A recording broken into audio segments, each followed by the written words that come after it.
All right, guys, it's time for the Next Level Guy Show, a men's interview, interest, and improvement-focused podcast featuring interviews with the greats from all industries to help you better your life. Each week, a new episode features an interview with one of the greats, covering all aspects of their story, from life hacks to tips and protocols that have allowed them to live life on the next level. We then highlight concrete action steps that you can use to improve your life. And now, your host, Ian Dawson Mackay.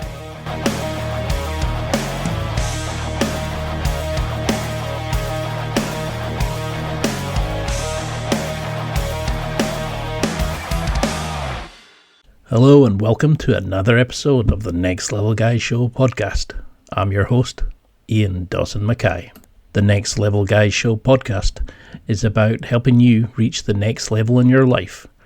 I analyse top performers and people who have broken the script and living extraordinary lives. I focus on the concrete action steps that you can take to level up in your own life. Today's guest is Michael the Monster Todd. This episode isn't just about arm wrestling. It's about what it takes to rebuild yourself when life breaks you down.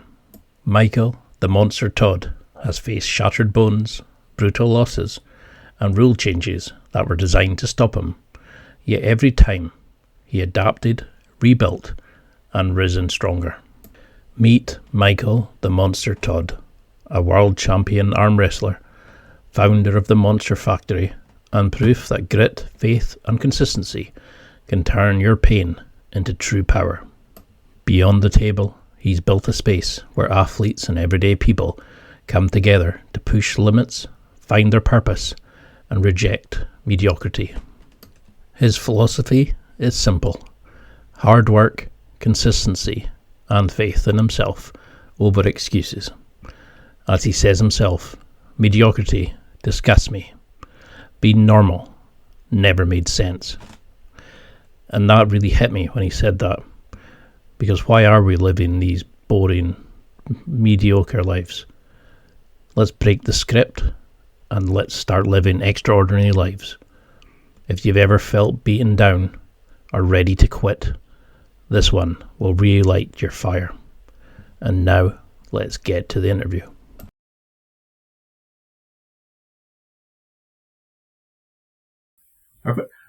So, if you ever heard somebody describing you at a bar, what would you want them to say? Like, what would you want them to hear them describe you as? Oh man, I don't know. Describing me, I don't know about a bar, but wherever. I mean, I'm a very honest person. I'm very transparent. I try to treat people the way I want to be treated. Um, Consistency. I'm extremely consistent. You know what I mean? Um, I don't think I'm necessarily genetically gifted to excel in this sport. I just had a disgust for losing that outweighs my opponent's desire to win. So I'm a hard worker and I'm consistent, you know. So I don't know. I've never had anybody ask me that question. Well, you get these sort of morons who assume that, sort of arm wrestling, it's just the stronger person wins, but it's all about technique, tactics, skills, movements, counters, etc. For those who don't really understand, this sport, what is it about the sport? How's it set up? And what is it about it that inspires you so much? So I was a martial artist as a kid, and I got my black belt when I was 14 in Taekwondo. And I really thought that I was going to go into like action movies. I thought I was going to be this action martial arts star. But I always loved arm wrestling. And my senior year in high school, I could beat everybody in school. And I was in Botech, and they said, that guy over there is second in the state. So I went and got to the cafeteria table, and I beat him. And he said, hey, there's a tournament this weekend. You should go to it. Well, that tournament was just over 35 years ago. Like 2 weeks ago was the anniversary of that event for me. So I'm in my 36th year competing, and it's that one-on-one. I've never been good at team sports. I want to win or lose on my own merit because I know how hard I'm willing to work and how hard I'm willing to sacrifice, and I can always guarantee that my teammates are willing to do the same. So I never really like team sports. I like individual sports. Well, this is a sport that I oftentimes get to determine the outcome. If I'm willing to work harder, train harder, then I usually come out on top. The thing about arm wrestling is, like you said, a lot of people think that it's the stronger man's going to win, but it's about technique. Well, at my level, it's no longer about technique. We all know the same technique. It literally is the stronger guy wins. Yeah. We all know the same technique. It's whoever is strong enough to execute the technique, usually. So at the core, it's still a strength sport. It's just you have to have an understanding of the techniques used within the sport. But everyone at a professional level, they know those techniques, and it just really comes down to how hard you're willing to work. And when they say go, can you outthink or out-heart your opponent, So is that where the sort of the moniker, the monster comes in? Do you use that as persona, like a kind of alter ego, that where when you get to the gym, you kind of enter into that persona and it lets you train harder, gets up more resilience? Well, it would be nice if it did. Honestly, here's the deal. I used to be a 200-pound arm wrestler, 198-pound, 90-kilogram arm wrestler, and then I went up to maybe 100 kilograms, whatever. Well, in 2006, I was competing in an event in Las Vegas, and Neil Pickup hadn't seen me in a while, and I was about 115 kilograms and all washboard abs and shit. And he saw me, and he goes, "Oh my God, Michael Todd's a monster." And the next day, he introduced me as Monster Michael Todd. So that's how I started in 2006, 19 years ago. Neil hadn't seen me in a while. He saw me. I had put on quite a bit of muscle, and he's like, "Monster Michael Todd." Now, what I do believe happens is oftentimes I doubt myself, even though I know how hard I work. Like, I will second guess myself before I get up there to the match, before they say go. But when that first slip happens or that first stop happens, like I know I'm in the match and I deserve to be there, there is a switch, and that's when Monster Michael Todd takes over. I'm normal Michael Todd till I get up there until I realize that I'm in this thing, that I got a shot at winning. And it's just this confident version of me, this guy who just will give it everything he's got. That Monster Michael Todd version kind of takes over right after once I realize I'm in the match, that I deserve to be on that stage. There's a little bit of a switch. I love that you notice that. Is there a certain moment that it comes in? Is it before, like, as you're getting introduced? Is it the connection with the arms? It's when after we shake hands and grip up, when they say go and the match slips somewhere near the center of the table, at that moment, I know I'm in it, right? Because the guy didn't just run over me. Then we get in the strap. And then the moment that they say go and that match stops and I didn't get flashed, pretty much right then is when it happens. And do you think you've just become a kind of master on the, like, where you put your foot position, how you get hold, like, ready to pull the guy into you, controlling the inside space? Is there things that you do that gives you that step up over your opponents, or is it just pure unadulterated rage that you can control? So, like I said, if I was arm wrestling a bunch of non-arm wrestlers, foot placement, hand position, all those things would play a big role. But at this level, we all know, like, some people know how to cheat the strap setup, to cheat the referee setup, to do a lot of things. I've never practiced that. I always just wanted to be the stronger guy. And realizing now that it's becoming more and more a facet of the game is, getting the best, manipulating the setup the best you can. I'm not that good at that. That's something I still need to work on. But at this level, we all know where to put your feet, where to stand. What happens, man, is when they say go and the match stops, 99% of the time, and I just said this previously, my disgust for losing will outweigh their desire to win. Their desire to win will give up before my disgust for losing will cave. Like, they'll want to win, but I'm gonna put them in deep water, and I'm gonna bleed them out. And oftentimes, you see that level of just confusion and just like, what am I in for? Because they'll get me so close to beating me, and they think they're there, and then they still have that another half an inch or an inch to go, and they can't figure it out, and then you just see this state of bewilderment take over, and that's oftentimes when I shine. I love that, because I love how you talk about it's mindset over muscle, where you say it's more than strength, it's that kind of will. How do you work on that? Because you push yourself so hard in the gym, but how on earth do you keep challenging yourself so this love of winning, this pursuit of avoiding losing comes in? How can we adopt that mindset? So for me, it's always just been, I never am in competition with other people. I'm always in competition to be the best version of me possible. So every day I wake up, I just try to be better. I try to get one step closer to being a stronger version of me, a healthier version of me, a better husband, a better, brother, son, father, Mm. whatever, grandfather. I got 5 grandkids. It's just, and I tell people, I say this all the time. People wonder what it takes to be a world champion or, at anything. It's no different than what it takes to be a successful businessman, to be a multimillionaire or billionaire. It's just whatever your priorities are. Mine are God, family, getting in shape, God, family, training, right? Um, if it's not in your top three of priorities, you're probably not going to be super good at it. But if you prioritize whatever that goal is, whether it's financial security, whether it's success in a sport, or whatever that that goal, as long as it's in that top three or top 4 or 5 of your priorities, and you're going to consistently put work into reaching that and accomplishing that goal, that's what it's just consistency. It's like people have, the whole thing about the iceberg. You see the iceberg, but underneath it, you see a much larger portion, or you see the duck floating on the water, but underneath his feet are just kicking. You don't Mm. see all the hard work that it takes to be the champion. You see the gold medal, you see the crown, or you see the belt, or whatever. But it's all the work and discipline and days that you woke up and trained when you didn't want to train, and sacrifice not getting to enjoy this meal with your family or whatever because you're on a strict nutrition plan or whatever it is that you have to be to perform as a professional athlete. It's those sacrifices, but it's that daily consistent grind that is what makes you successful in life and in sports and in everything. I mean, I think you literally can just pull it out and replace it with whatever you want, and it's still the same thing. It's that consistent daily grind. Is how I think people become. Because why be ordinary if you have a chance to be extraordinary? And I feel like God blessed me with an opportunity to be extraordinary. I feel like I'm being disrespectful to my Lord and Savior if I don't fulfill my potential. And I think my Mm. potential, I've never thought I was better than anybody, but I felt like my best was as good as anyone else's. So when I would see other people achieve something, I celebrated their success. I wasn't envious of it. I thought, well, hell, if they can do it, I can do it. I just got to want it bad enough. I got to work hard enough. And I've always just been that way. I mean, that No matter says how a many times lot. I get knocked down, I just get back up.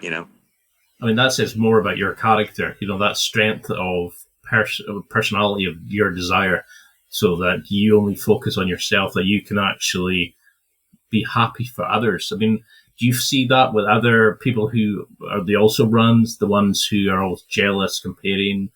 How do you get them to focus on that goal against who they see in the mirror? Well, so a lot of it for me, when I talk to people who have that, like, because we live in a world now where you don't see as much people celebrating other people's success, right? Yeah. We look around on social media and we see this, we say that. We want to, when we see somebody have something bad happen to them, they celebrate it or they laugh about it. And what I tell people oftentimes is, why are you wasting your energy on someone else?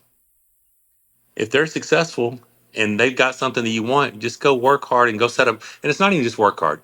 Working hard without a plan could be wasted effort. But if you have a plan and you don't set a goal here. You have to set a goal here, and then you have to set a goal here, and then you have to set a goal here. And before you know it, all these goals add up into this goal, right? But you can't Mm. just set this goal with no path how to get there. You have to set the short-term, intermediate goals. And I just can't waste time being concerned about other people and what they may have that I don't. That time could be better used me working towards accomplishing that for myself. You know what I mean? So it's just a difference in thought. Like, I don't waste my time thinking about the what ifs or what might happen.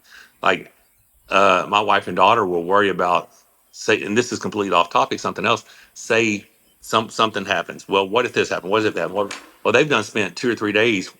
What if worst case scenario and stuff? And I'm like, hey, it's in God's hands. What it's supposed to be will be. I'm just going to keep doing what I'm supposed to be doing. And then if that does happen, we'll deal with it when it happens. But I'm not going to worry about it if it hasn't happened yet. You know what I mean?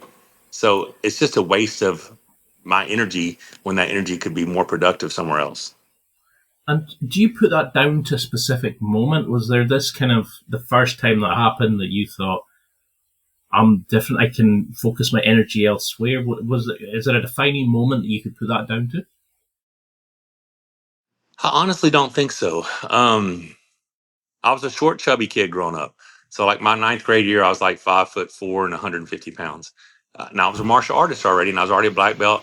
And I was very proficient. I was in an adult class, and I was really good at martial arts. I could do the splits up against the wall. But at that teenage year, I wanted to be the popular kid.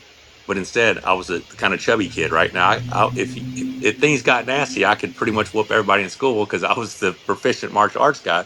But I wasn't the most popular kid. I wasn't the kid that had the best physique or whatever. So fortunately, the next year I grew from 5'4" to 5'9", and I came back to school. It was a very small school, and they're like, "Who's the new kid?" And I've been going to school since I was in kindergarten. I had changed so much growing out of that short, chubby kid into a taller, athletic kid, and then I was 6'1", then I was 6'3". So by the time I was a senior in high school, I was the strongest kid in school. I was one of the most fit guys in school. I was still very proficient in my craft, martial arts and stuff. So throughout that time, I just saw that, hey, I'm given this opportunity if I just stay consistent with my work. And then what's crazy is as I've gotten older, like if I would have had the discipline that I have now, or I've had for the last 20 years, when I was a teenager, I feel wholeheartedly there's no professional sport I couldn't have played. And I'm only 6'3", but I think I could have played professional basketball if I would have had the same discipline and knowledge about nutrition. I didn't learn about nutrition until I was probably in my mid-20s. And then I understood macros and protein and carbs and fats and how everything affects your body. If I'd have had that knowledge when I was a kid, I think I could have went and been a professional in any sport I wanted, just because I had the discipline and work ethic to do so, not because I was genetically gifted. I just always had that, if I put my mind to something, very seldom do I come up short. And do you think But it's discipline because is I'm willing to something? sacrifice. Right. I mean, Sir, can that be taught? Do you think, or are you born with I it? believe so. Oh, and I mean, I believe it can be taught. I just think it's just like something becomes a habit. After 3 weeks of doing something, oftentimes they say that makes it a habit. It's just creating discipline in your lifestyle, creating structure, um, and it just comes down to priorities. When people, because I've ran a personal training business for the last 25 years as well, and people come to me, I'm like, "Hey, it's God family getting in shape. If it's not that high of a priority, don't do my program." And they don't understand. I'm like, listen, every single day we can give ourselves an excuse to fail with our nutrition. We celebrate food for every occasion in this society. You hadn't seen somebody in a while. Hey, let's go grab something to eat. Let's go grab something to drink. You never like, oh, well, hadn't seen you in a while. Let's go for a hike. Let's go for a run. Let's go for a workout. Right? It's food. Food is our celebratory act, eating. Right? And the discipline it takes to not be normal in today's society when it comes to making healthy decisions with your food. You have to be abnormal to be someone who follows a healthy meal plan, because most of society eats what they want when they want. Like, hey, what do you want? I don't know. What do you want? Like, when someone asks me what I want to eat, I pretty much know because I haven't had that food in so long. I'm waiting to have it again, right? Because I'm trying to follow a strict nutrition plan. But Yeah. it's just those sacrifices and that structure and that discipline over time just makes it a habit. So I think it's very much a teachable, a trait that someone can have.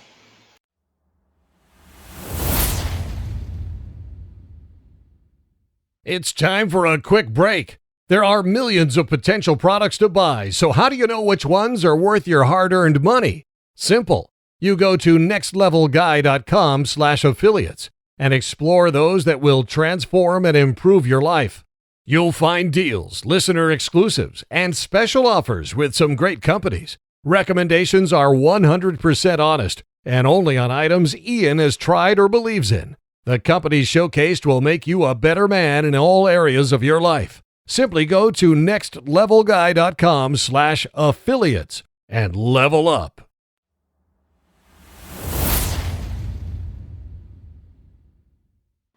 For me, just the sport itself has changed so much, because trying to continue to pick yourself up and get back going, that was something I always did. Like, it's just, no matter how many times I got knocked down, I got back up. If someone thought that they were going to do the sport and be undefeated forever, it was a delusion. Like, everyone's going to lose. I'm not defined by my losses. I'm defined by my willingness to dust myself off and get back up and reinvent myself. And that's what I've done throughout my career. The last 15 years of my career, my right arm was severely damaged through multiple fractures, and I had lost 19 inches of range of motion, where a lot of people would have retired because they did not have a properly functioning right arm. But I didn't. There was no such thing as quit for me, so I just had to find a way to win. It just so happens my path to victory was a move that people hated to see, but it was in the rules. And then recently, you've had a lot of the Europeans. There's been a whole lot of back and forth talks with the organizations and how they don't want the rules to change or this or that. And my wife and I were laughing the other day. I'm like, for the last 10 years, every time I showed up to a tournament, they would change a rule to try to keep me from winning. They're like, oh, the king's move can't do this. It can't do this. And then these younger athletes are talking about how they don't want the rules to change for themselves. I'm like, for the last 10 years, every time I showed up, there was a new rule against me.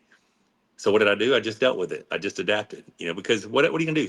Cry about it? Like you're just gonna compete, man. I love to compete. If I wasn't arm wrestling, I'd be competing at something else. Like I've got basketball goal here in my gym. We got ping pong, pool.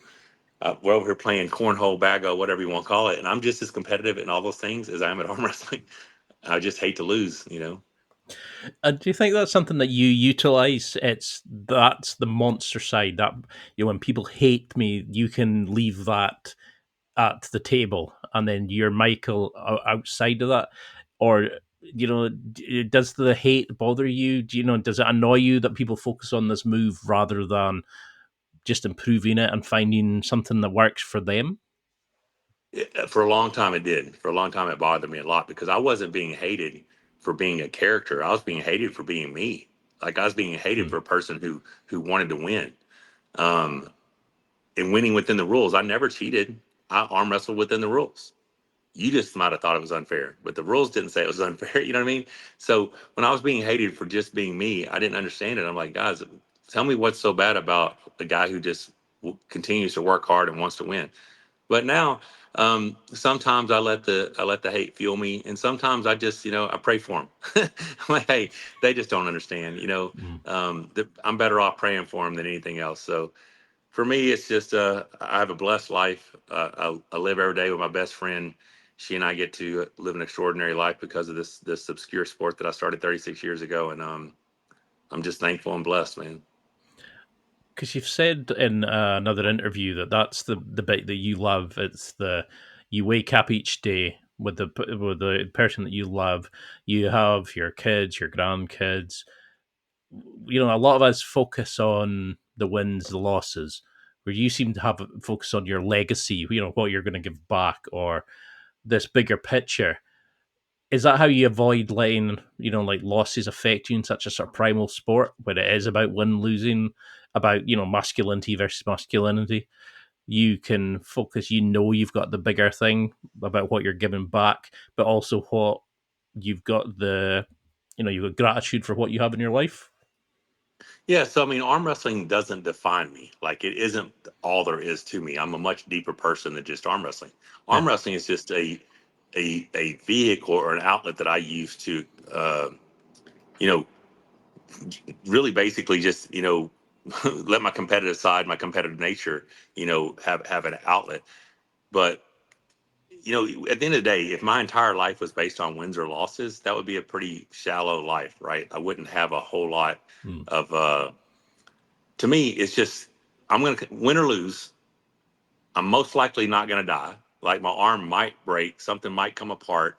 Well, that's already happened to me. So worst case scenario, it's just something I've already been through before. Um, if I win, my wife's going to let me celebrate for about a week. That's about it. If I lose, my wife's still going to love me. My grandbabies are still going to love Big Papa. I mean, I'm still going to come home and still get to live my life with my best friend. Now, that doesn't mean I go in, saying, "Hey, if I lose, whatever." No, I'm wanting to win. Like I'm always wanting to win. But if I do lose, it's not the end of the world, right? Because I know there'll Mm. be other opportunities. I'm 52 years old, but I honestly think I'm just now getting to my. I think my right arm now is stronger than it's ever been, and I think it's just a matter of time before I'm world champion again, either in the heavyweight division or one day I get a shot at Levon and I prove the world all things are possible. And is that the big thing for you for creating the Monster Factory? That you see that there's this generation of athletes who are too focused on the media, like the minimum, where they're not looking at the bigger picture. They're not challenging themselves by having that sort of three area principles in their life. Do you think? So the Monster Factory started, and it had nothing to do with any of that. It was a place that I wanted to. As a kid, I always wanted to have my own space, right? My own gym, and I've been blessed to have my own home gym, commercial size gym, probably for the last 18 years. It's just continued to evolve, and now it's something just bigger than me, right? What it is for me, it's a space for me and my friends to get together and train, to fellowship, to you know give each other shit and motivate each other and train our butt off, right? And just get into a place where we're not judged. We're not at a local gym where, a little lunk alarm's going to go off or whatever. We can just be us and have a good time and get good workouts and get good train and get good fellowship. Now, I do have some plans for this space because we have created a space here that's I think's pretty special. So I think we are going to open them up to weekend experiences called Monster Factory experiences, kind of like people do weekend hunting trips or whatever. We'll max, minimum of 8, maximum of 12 people for a 48-hour period. We feed them, we train them, we put them through nutrition, we have competitions, we fellowship, we have a good time, right? And then I also think that we're going to be doing men's fitness weekends, where we bring people in for a weekend. We teach them everything we know about nutrition and training so they can take that back and live healthier lives. Women's fitness weekends. And I do think there might end up being some Christian fellowship weekends here as well. I'm not sure. I don't know exactly how everything's going to play out, but we have a space that we can utilize to bring people together. And the thing is, I didn't do any of this to be an inspiration to anyone. I just did this because not doing it, mediocrity disgusts me. So me just being normal never made sense. My mom's like, "You've never been normal."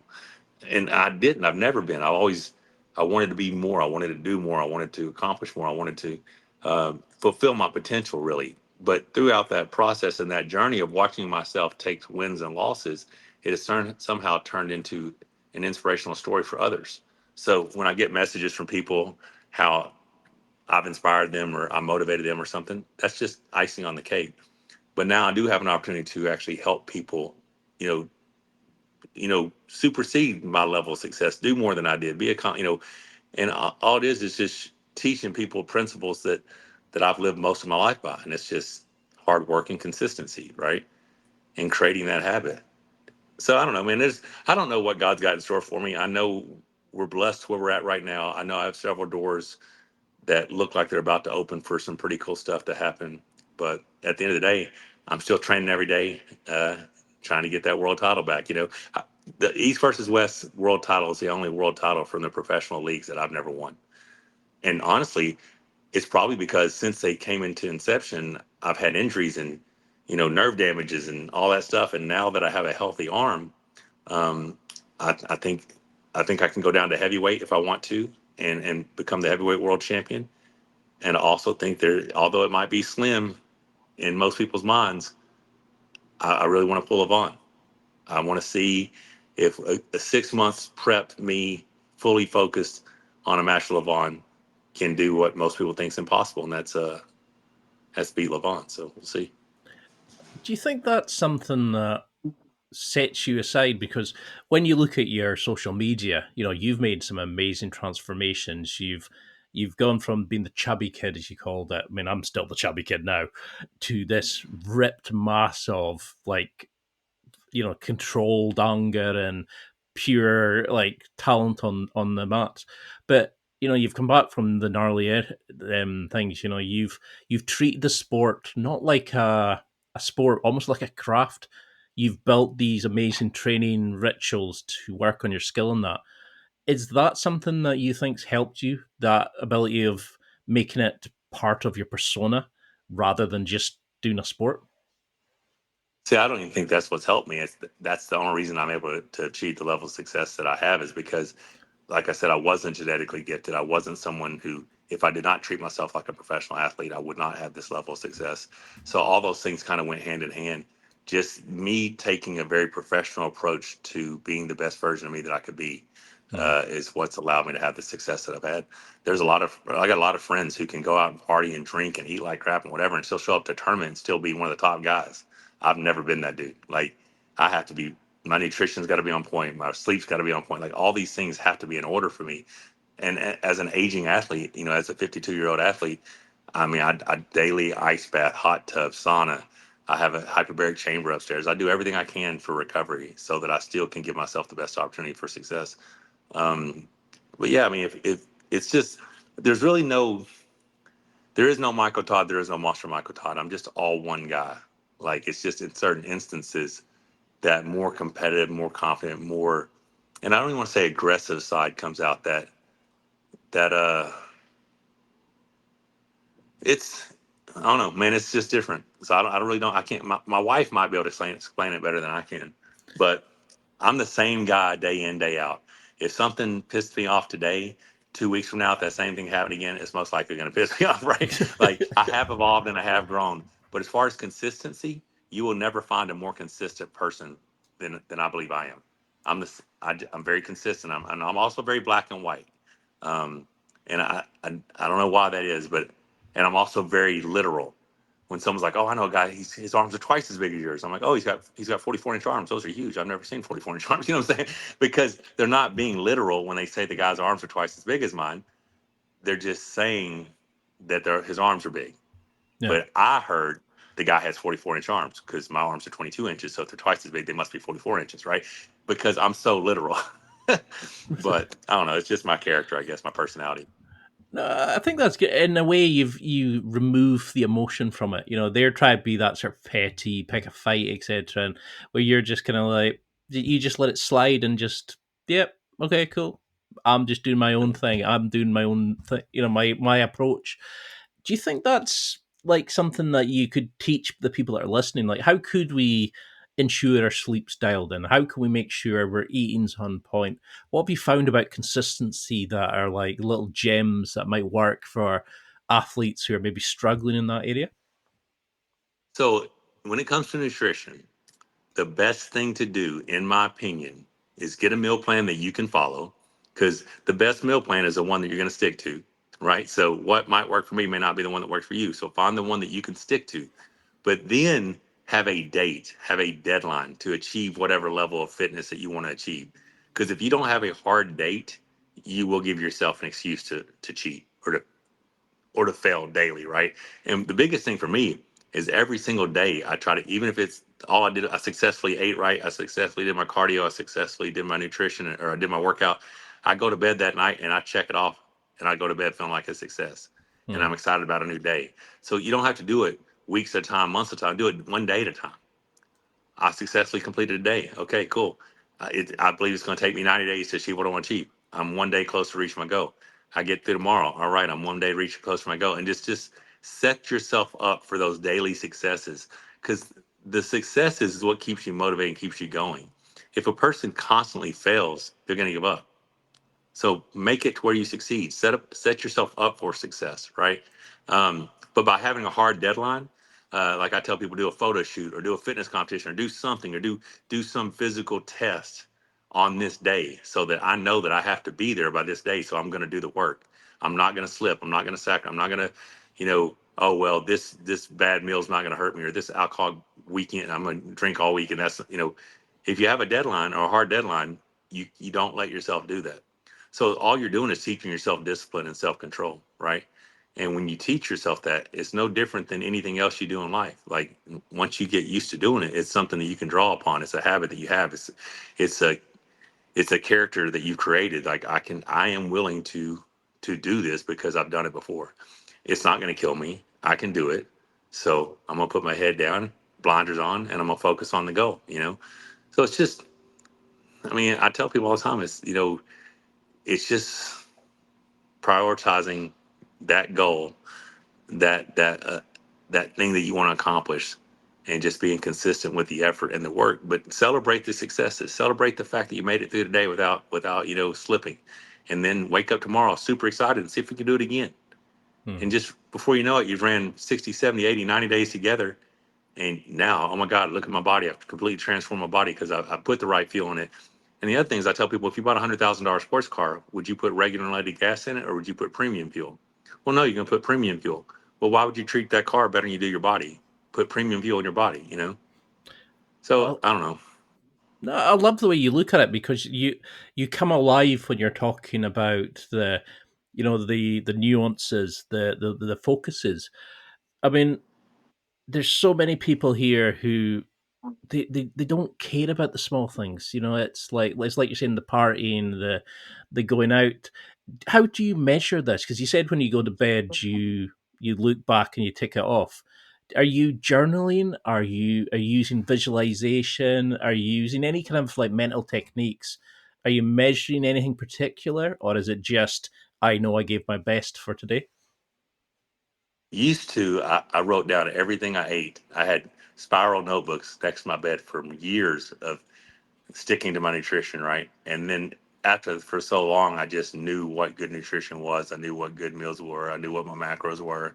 I knew that what my workout was supposed to be. I knew the goal I had to set. And so now it's just I know ahead of time what tomorrow is going to be, and then when I get up tomorrow, I start off the day, and I get going and I do the things that I know I need to do.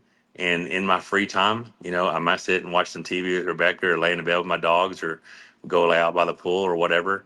But I'm going to get the work done. The work's going to get done. So I don't think it's anything visual. It's a habit I've created. No, I mean, it's a lot of people. They don't look at they're not grateful for what they have in their life. They don't look back. They are always looking forward at the next goal. They always have to be driving forward this hustle 24/7 stupidity mentality that a lot of people have at the moment. I mean, you've had to sort of step back with some injuries. You've had some fractures. You've had some gnarly injuries, as we talked about earlier, but you've taken you've alluded to how you've worked on your kind of recovery, your rehab, your focus on yourself. Is that a big part now that you've taken sort of recovery as part of a professional athlete? You've focused on hyperbaric chambers, you've looked at stem cells, you've actually looking at live, you can give back, so you need to do it for the long term. Yeah. So a lot of a lot of recovery, everything else that I'm doing, it comes down to this: like, we're not promised tomorrow, right? None of us are promised tomorrow. So although I'm willing to do the work, your initial question is talking about the 24/7, 360, just always pushing, always pushing, always pushing. You have to be grateful for what's in front of you, and you have to enjoy today.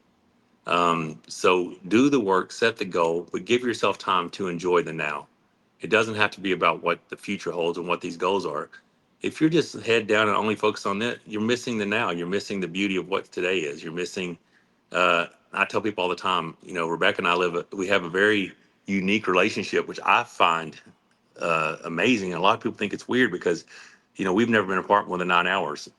We very rarely are apart. She left yesterday for a few hours to go help our daughter with a project that she had, and I stayed here with the dogs and did a few things around here. And we probably been apart 4 or 5 hours, but it felt so different not being together Hmm. because she's my best friend. I don't want to hear a joke without hearing her laugh. I don't want to see a sunset without seeing her reaction. But that means I appreciate the now. I appreciate what I have. Does that mean I'm complacent? No, it means I understand that life is short, so you have to enjoy what you have in front of you right now. But that doesn't mean you don't have to aspire to be better, to do more, to get more, to help people, more people. Like, we play the lottery 7 days a week. 7 days a week, I play the lottery, and every morning when I wake up and I haven't won, I'm slightly surprised because I fully expect to win the lottery one day. Like, I genuinely think I'm going to win. Um, but it won't change me. Like, I will help out my loved ones. We'll build some sort of a compound we'll all live at, and then the extra money won't be for me to live some extravagant life. It'll be what life's going to change. Who can I help? What can I do? Because I don't change. The only difference in me is I don't have any more wrap vehicles. Because the reason I have wrap vehicles is to help build my brand and promote my brand, and to Yeah. help get brand deals and sponsorship deals and stuff like that. It's so funny because people who don't know me think I care about fame. I could not care less if you knew who I am. I care about financial security for my family and taking care of my family. I just in a position where I have to have a certain degree of fame to take care of my family, right? the fame creates the financial security. If someone's like, okay, Michael Todd, we hate you, we never want to see you again, you can't arm wrestle, we don't want you on social media. Well, there's a number that you guys can come together and pay me monthly, and you'll never see me again. You know what I'm saying? Because at the end of the day, I'm fine. Like the only thing about that is selfish. I don't if I'm not on social media anymore, if I'm not out there, promoting health and wellness or whatever in my lifestyle, then there's people out there I'm not touching. It's almost selfish to me to say, okay, give me this amount of money and I'll leave because I've already accomplished enough. This isn't for me anymore. A lot of this that I do isn't to pat Michael Todd in the back and show people how great I am. I mean, I really believe that God's been able to work through me since losing my mother in a way to inspire people, to show them that no matter what happens in life, you can get back up and you can keep moving forward. You can keep succeeding. Um, but yeah, so in my perfect world, I won the lottery and I shut off all my social media and I unwrapped actually I gave away all my vehicles and got a few new ones and no wraps on them. And I travel around the United States with my wife and my dogs, and people are like, you look like that guy who used to be an arm wrestler. I'm like, yeah. Like, I mean, it's not about fame for me. Like I am grateful that I'm on the Arkansas Walk of Fame downtown. I mean, that was a legacy thing for me to get that plaque last year. I mean, you got Sam Walton, you got President Clinton, you got General Douglas MacArthur, all of them, they're all on the Walk of Fame, and now Monster Michael Todd is on the Walk of Fame because of arm wrestling. So when I die, that plaque's still going to be there. And but that was more of to show the world what's possible because of arm wrestling. These other people were great men and did great things. And this little obscure sport that I started 36 years ago at a county fair was enough to get me recognized in the Arkansas Walk of Fame. So to me, that's cool. But if it comes down to how many followers and subscribers and views I have, that is only, for me, is a way to provide for my family. It's not because it's something that makes me feel, oh, look how famous I am.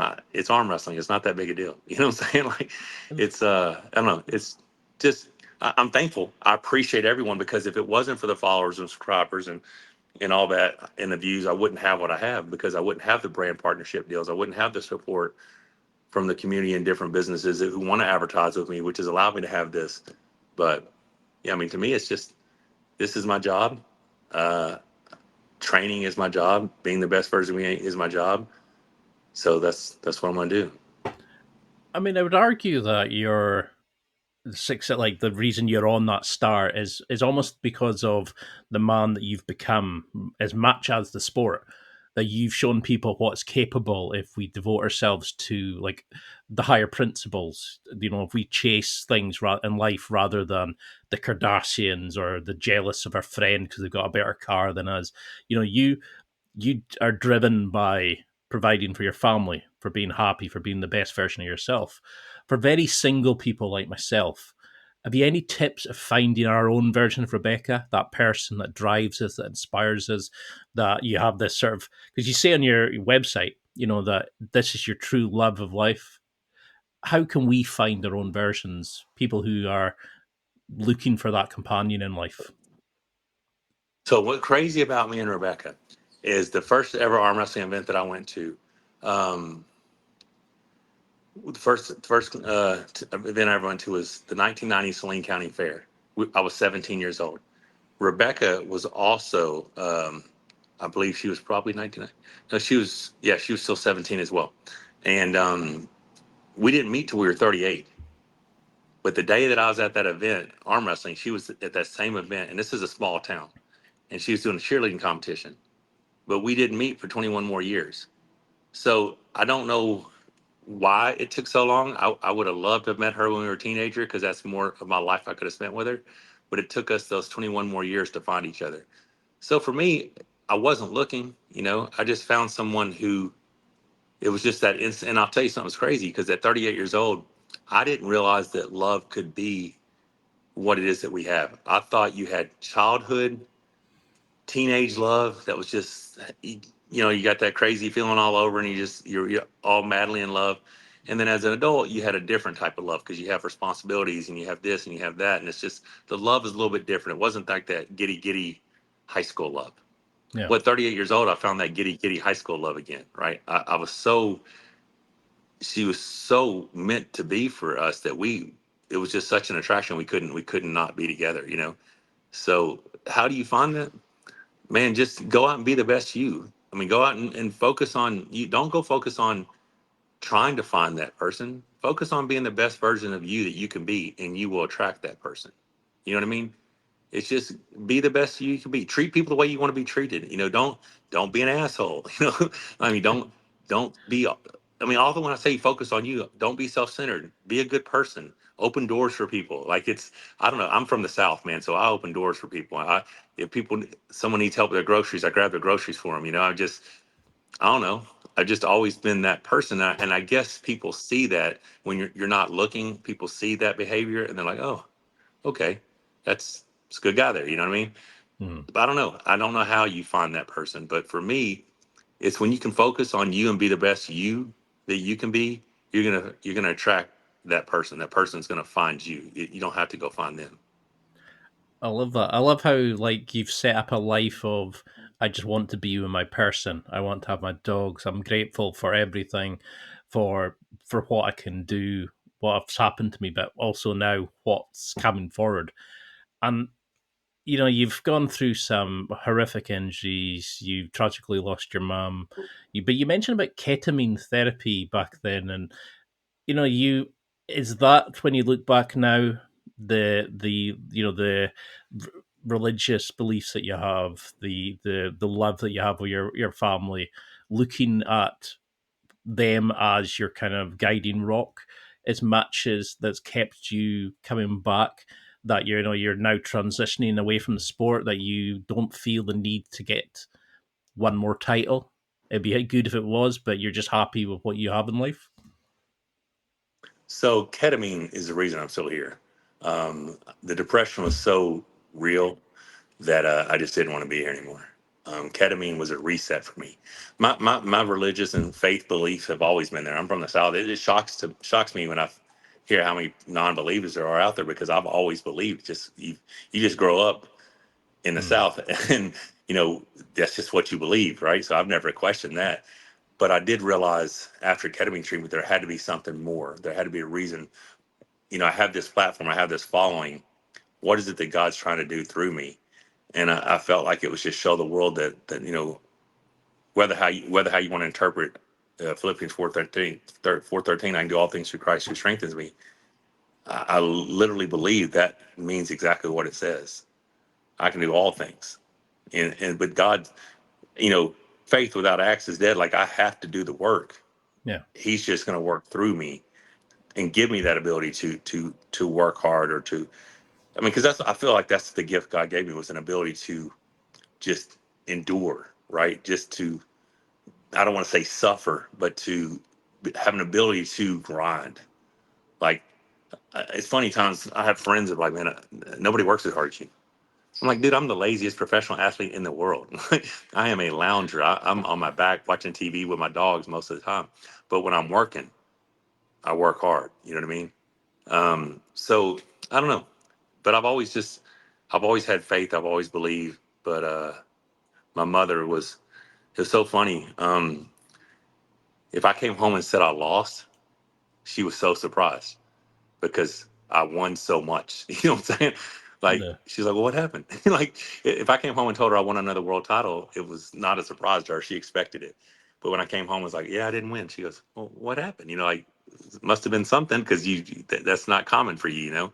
And she was just someone who believed in me, and she knew early on that I was different. You know what I'm saying? She's like, yeah, you're never gonna be normal, son. You're gonna just keep going out there and, you know, making your way and doing your thing. And I feel like I've done that.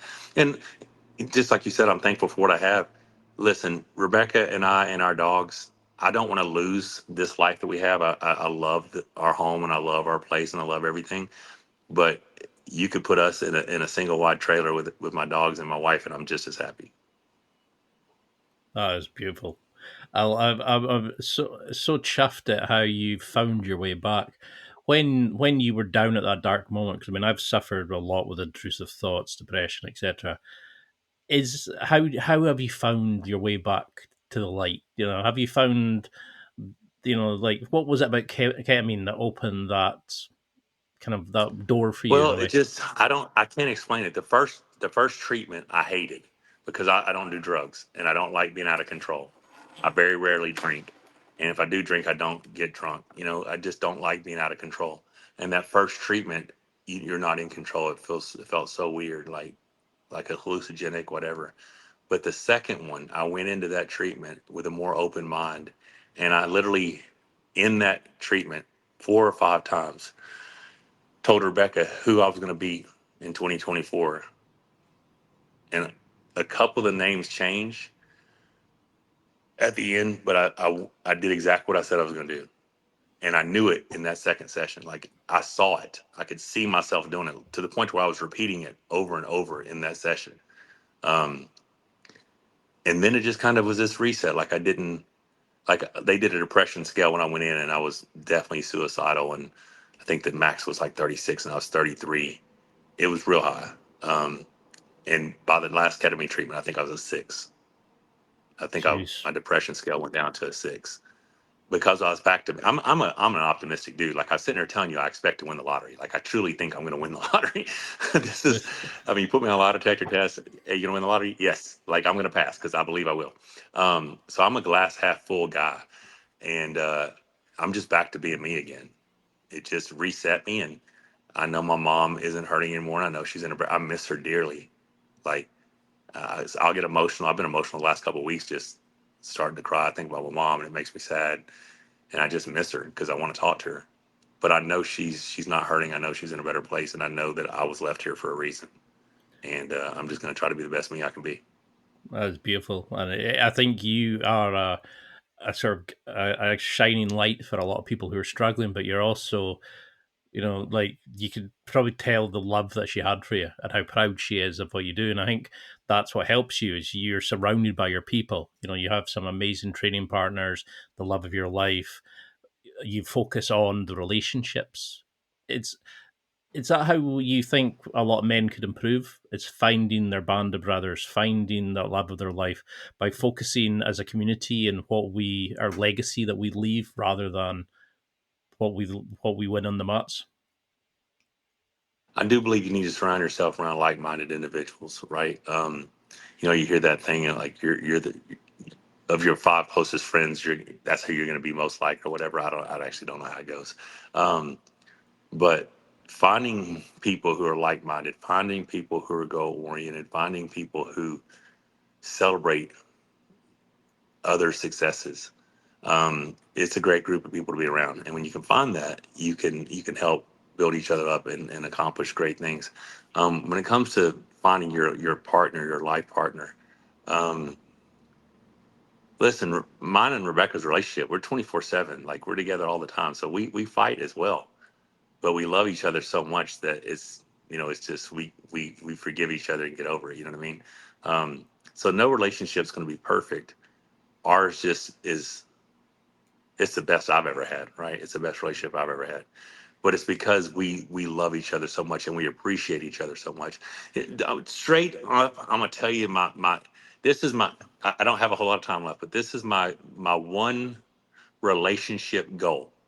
And this is loving relationship or friendship relationship. This is the one thing that I've always been. I am extremely transparent in what I need, or if you hurt my feelings. If you do something that is offensive to me or hurts my feelings or something, and I don't inform you of said act and how it hurt me, when you do it again, I'm the only person to blame Yeah, because I didn't tell you, you didn't know.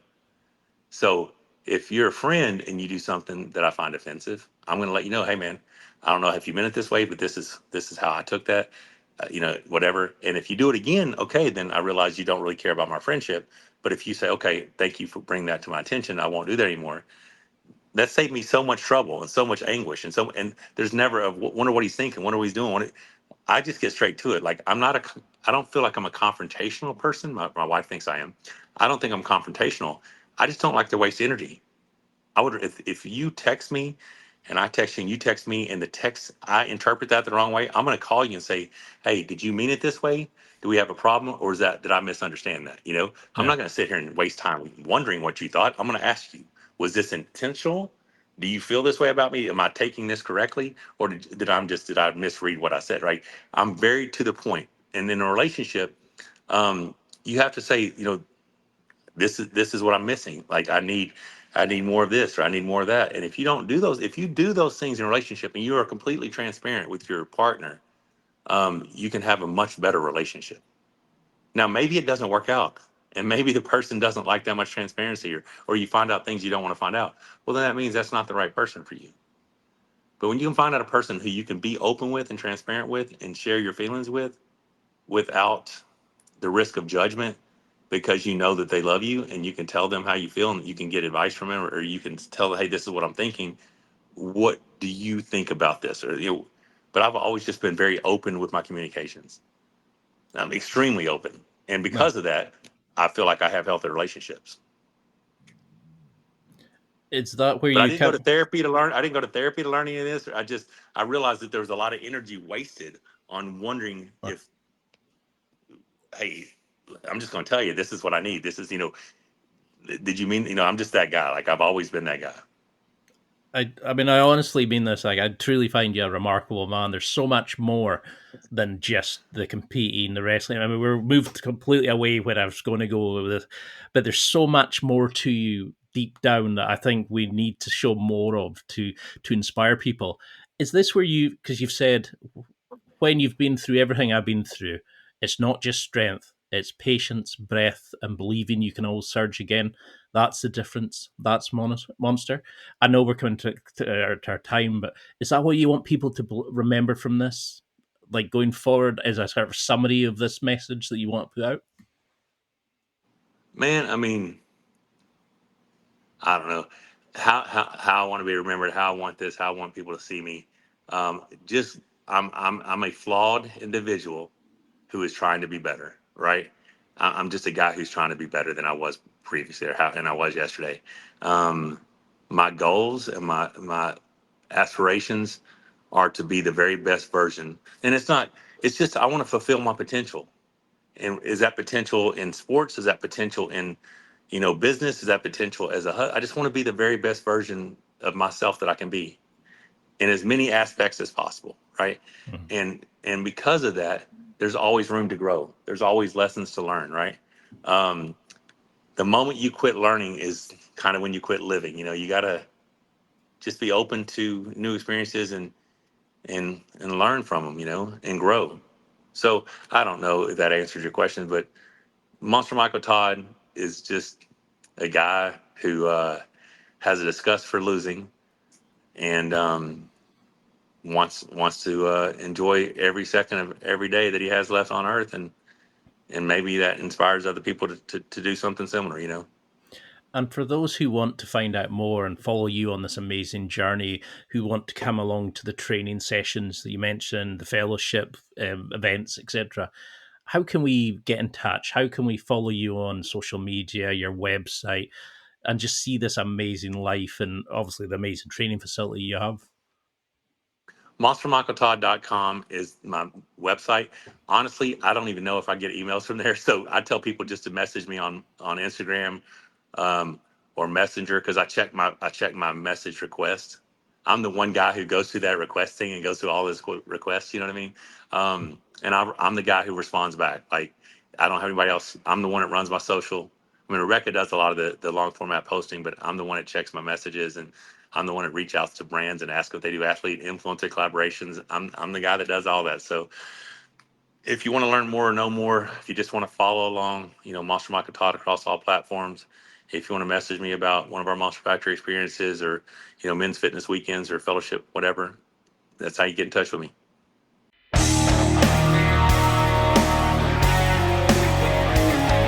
Well, that's it for another week, and thank you for listening. It's now time to take what you've learned and use it to develop and enhance your life with the key points mentioned. Listen, try it, embrace it, use it, and crush it. Now's your time to hit that next level in your life. If you liked this episode, then please leave a comment on the show notes or a review of the show on your podcast platform. Everything helps evolve the show. Until next week, keep seeking the next level in your life.